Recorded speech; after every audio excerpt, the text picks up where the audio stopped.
Hi, I'm Father Jim Forson, and Christmas is upon us.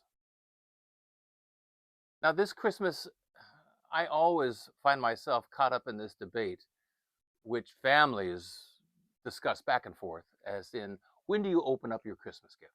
Do you do it on Christmas Eve or you do it on Christmas Day? And my family was definitely a Christmas Day family. We would never open up our Christmas gifts on Christmas Eve. But I know some families, they kind of do some on Christmas Eve and some on Christmas Day, and on and on and on we go. But regardless of what day, have you ever got a gift on Christmas and you opened up the box of the gift and you looked at it and you didn't know exactly what it was that you were looking at? There was one Christmas where my sister gave me this. And when I opened up the box and looked at it, I just saw that I was given a rock. It was a rock. And so I was looking at it, and my sister said to me, "Do you know what it is? You don't know what it is, do you?" And I said, "Well, it's a rock." And she said, "No, Jim, it's not a rock. Turn it over." And I turned it over, and I saw, oh, it's a polished rock. Very nice. No, Jim, it's not a polished rock. It's a bookend, a bookend. And I said, "Oh, yeah, I knew that." Sometimes you have those awkward moments where I don't know what it is I'm looking at. Well, this Christmas, God places a gift in our hands. It's a baby. And we look at this gift, and it's a baby. Thank you, God. Thank you. And God says to us, "You don't know what it is, do you? It's uh, it's a baby." And God says, "No, it's more than a baby. It's the salvation of the world." Now, when I think about a gift that could save the world, I don't think of a baby.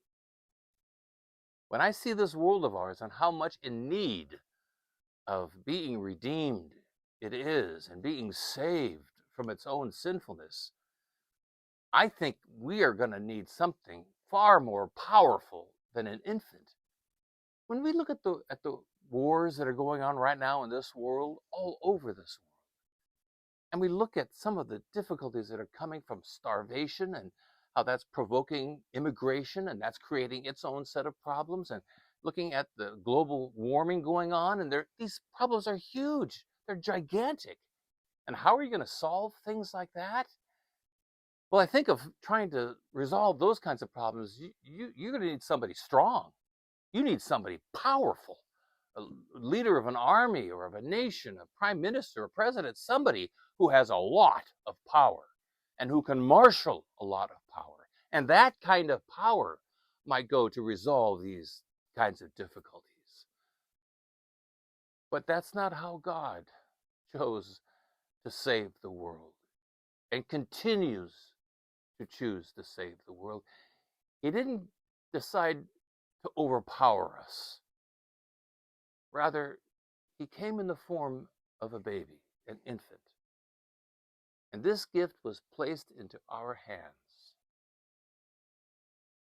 because there is one thing that a baby can do more powerfully than any army, any prime minister, any president, anybody. A baby can transform a human heart like that. When we have a baby in our hands, it can bring to the surface our better selves. It can bring alive the better angels within us all. That baby can change our hearts. And not just that. One more thing that a baby brings into this world, perhaps better than anything else, is joy. Joy is the result of knowing that I am greatly valued by someone else. Knowing that God has placed this gift into our hands means that He greatly values us. He has great faith in us, that somehow, some way, we would receive this gift.